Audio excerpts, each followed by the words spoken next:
भारतवर्ष में सन 1556 ईस्वी से सन 1605 ईस्वी तक महान मुगल सम्राट अकबर का शासन रहा था।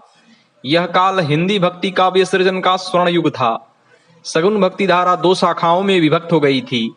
प्रथम राम भक्ति शाखा, जिसके प्रमुख भक्त कवि तुलसीदास जी थे। द्वितीय कृष्ण भक्ति शाखा, जिसके प्रमुख भक्त कवि सूरदास जी थे। अन्य श्री कृष्ण भक्त कवियों में नंददास, मीराबाई, रसखान और रहीम भी बहुत विख्यात थे। कवि रहीम का पूरा नाम अब्दुल रहीम खान खाना था। वे बादशाह अकबर के अभिभावक बैरम खां के पुत्र थे। शिक्षा दीक्षा प्राप्त करने के पश्चात रहीम ने सम्राट अकबर के शासनकाल में राजमंत्री, सेनाध्यक्ष और प्रशासक के पदों पर रहकर राज्यकारी किया था। कवि रहीम बहुभाषाविद के रूप में संस्कृत, फारसी, अरबी आदि में पारंगत थे। उन्होंने अवधी भाषा में बरवै नायिका भेद और व्रज भाषा में रहीम दोहावली की रचना की थी। मुस्लिम ग्रंथों के पठन के साथ साथ उन्होंने हिंदू धर्मशास्त्रों और पुराणों का भी अध्ययन किया था, जिससे उनके हृदय पर भारतीय संस्कृति, दर्शन और धर्म का गहरा प्रभाव पड़ा। अतः इससे वे भगवान श्री कृष्ण की भक्ति की ओर अग्रसर होकर उनके भक्तिभाव में निमग्न रहने लगे। फलस्वरूप वे श्री कृष्ण के अनन्य भक्त कहलाए। तय रहीम मन आपनो किन्नो चारु चकोर, निशिबासर लाग्यौ रहे कृष्णचंद्र की ओर। रहीम की प्रभु पर अपार श्रद्धा, प्रीति और आस्था थी तथा उनका पूर्ण विश्वास था कि मानव जीवन में घटित समस्त कार्यकलाप भी भगवान की देन और कृपा पर निर्भर होते हैं।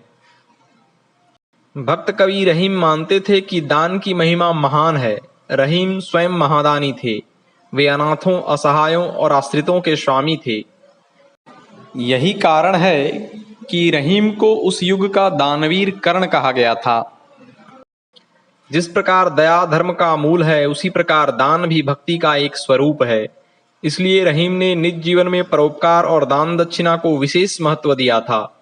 वे कहते थे कि पृथ्वी पर दानी और परोपकारी पुरुष होने चाहिए, जो दीन दुखियों की सुध लेते रहें। इस संबंध में उनका प्रसिद्ध दोहा है, दीन सबन को लखत है, दीन ही लखे न कोई, जो रहीम दीन ही लखे, दीन बंधु सम होय। मानवता इसी में है कि मनुष्य दूसरों के लिए भी जीवन यापन करना सीखे। तरुअर फल नहीं खात है, सरवर पियहि न पानी, कह रहीम पर काज हिता, संपत्ति सुचहि सुजानी। सज्जनों की संपत्ति और विभूति परोपकार के लिए ही होती है। अतएव रहीम अपने जीवन में जो भी संपत्ति अर्जित करते थे, उसमें से अधिकांश धनराशि दीन दुखियों को दान के रूप में देते रहते थे। उनके द्वार से कोई भी याचक रिक्त हाथ नहीं लौटता था। सम्राट अकबर के निधन के पश्चात जहांगीर भारत के बादशाह हुए। जहांगीर ने रहीम को किसी कारणवश अपराधी मान लिया और उनकी समस्त संपत्ति तथा जागीर छीन ली। रहीम को अत्यधिक दुख अर्थाभाव का तब होता था जब याचक उनके द्वार से खाली हाथ लौट जाता था। रहीम ने अपने जीवन में सुख, दुख और उतार चढ़ाव देखे थे। सेनाध्यक्ष रहीम कभी हाथी पर बैठे और कभी उन्हें नंगे पैर पैदल भी चलना पड़ा। उन्होंने अपार धनराशि याचकों को दान कर दी। द्वार द्वार पर जाकर उनको भीख भी मांगनी पड़ी।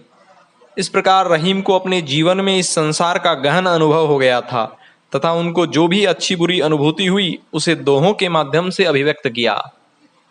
रहीम को भगवान, भक्ति और भाग्य पर अटूट आस्था थी। उनका अवतारवाद में भी अत्यंत विश्वास था। अतः उन्होंने कृष्ण भक्ति से ओतप्रोत विनय के पदों की रचना की और वे दैन्य भाव से प्रतिदिन सस्वर पाठ करने लगे। कहा जाता है कि बादशाह जहांगीर ने रहीम को उनकी जागीर लौटा दी थी।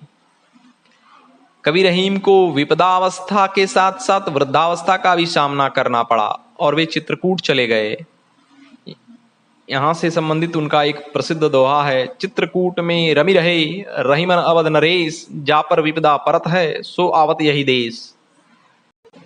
इस प्रकार हम देखते हैं कि रहीम एक महान कवि तो थे ही, एक महान कृष्ण भक्त भी थे और महादानी भी थे। ओम।